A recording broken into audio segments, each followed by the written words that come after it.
It's all about practicing and rehearsing.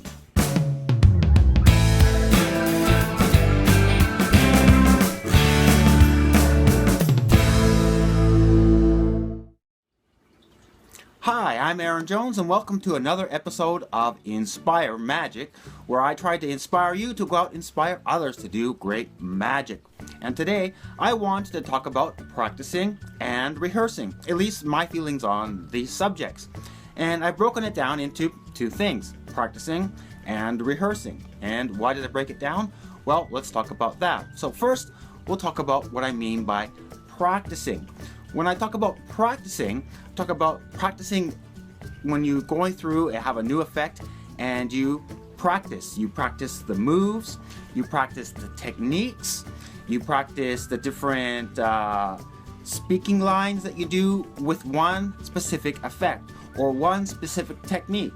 So for example, if you're, not to give away secrets on here, for example, if you're practicing a one-handed cut, you just practice over and over and over again. You're doing the one action. Or if you have a new trick, you're doing the one trick over and over again until you have the trick down, or a particular part of a phase of a routine or the whole routine of just one segment. You're doing it over and over again.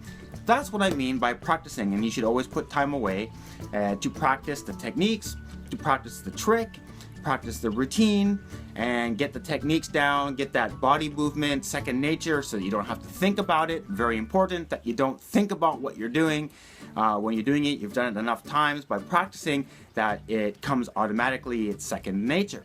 And that's what I mean when I talk about practicing.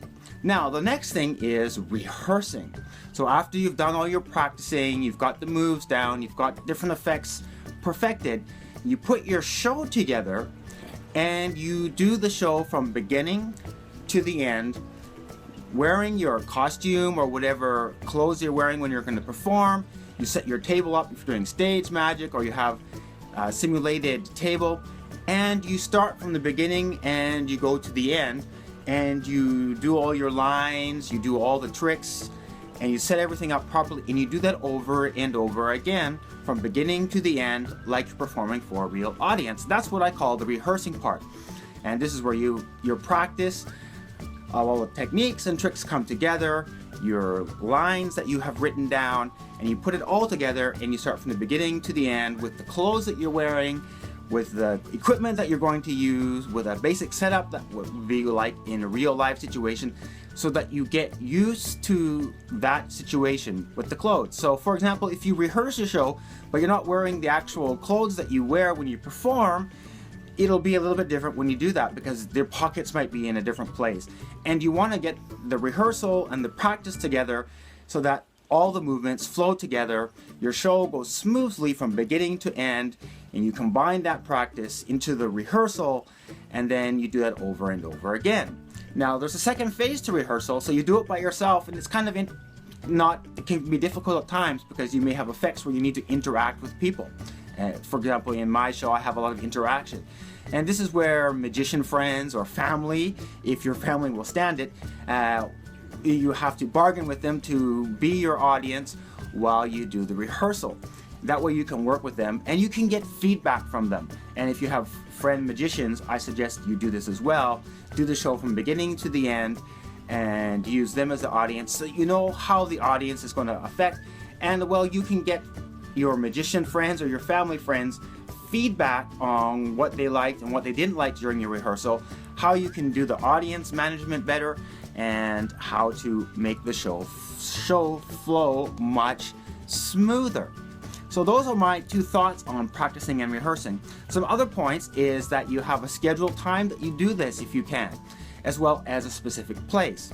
So for example, if you're doing just practicing moves, you may just depending on what you're practicing, you can do that sitting, watching TV, if it's just one technique. But if you're doing a trick, you want to have a more focused situation. So maybe you could sit down magic, sit at a table, or stand up and start working on the moves, work on the trick somewhere.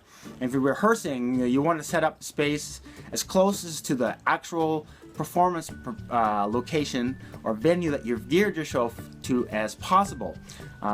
In some cases, you might not have the room, so you might have to go out and rent a place or borrow a friend's garage if it's a bigger show. You need to have be aware of the space when you're doing it. So this is a very important part and an aspect of performing, is the practice and then putting it together with the rehearsal, and so that before you actually go out before a live audience, you have done the practice, you've done the rehearsal, you know what to expect. And of course, when you're in a live audience, this is not everything goes as planned, but at least the main part of the show you know well. You have it down, you've practiced it, you've rehearsed it, so if something interferes or an audience member doesn't react how you want, at least you can then get back on track as soon as possible, and you've got all kinds of problems or mistakes or things don't work.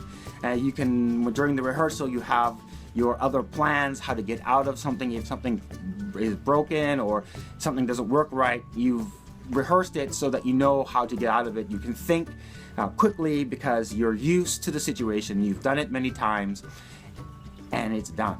So that's all I wanted to say in this Inspire Magic episode. So the importance of practicing and rehearsing together and using other people to get feedback, because it will make your show better, make your performance better, and especially if you're new, don't be afraid to ask other magician friends to help you when you want to rehearse your show.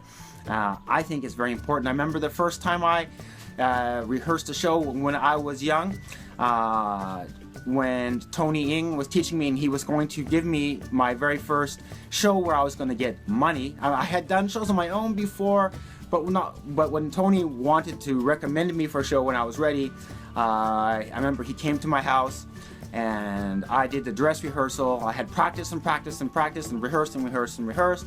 He came over and watched my final rehearsal to give me my final approval of the show, and I can't remember how, maybe I was 14 or 15, and it went well. And if I didn't practice and rehearse before, he wouldn't have never allowed me to go out and do a show that which he recommended me to go and do and get money. And he gave me some great advice during my rehearsal that made my real performance even better, and that client I did many shows for even after that directly.